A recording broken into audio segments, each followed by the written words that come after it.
Today is June the 30th, 2025. I'm so sorry for that. So, I just want to share a short update about my life. So, I am very happy because my boss gave me a 4-day vacation wish because I worked overtime last week. So, yay for that.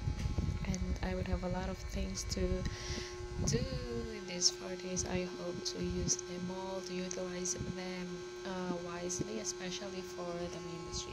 Well, so going back to here, our daily verse is from chapter 28 of Acts, verse 28. So it says, "Be it known therefore unto you that the salvation of God is unto the Gentiles, and that they will hear it." So the Jews have rejected Jesus Christ, and because of that, the salvation is, it is sent to all of us.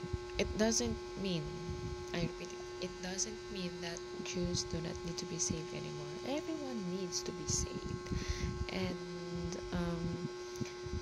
we could compare us to like a small branch grafted into a bigger branch, so that we could also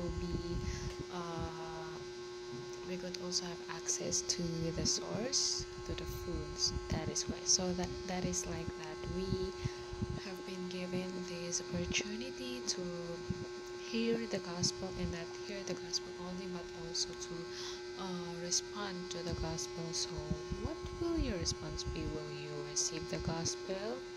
Will you reject the gospel?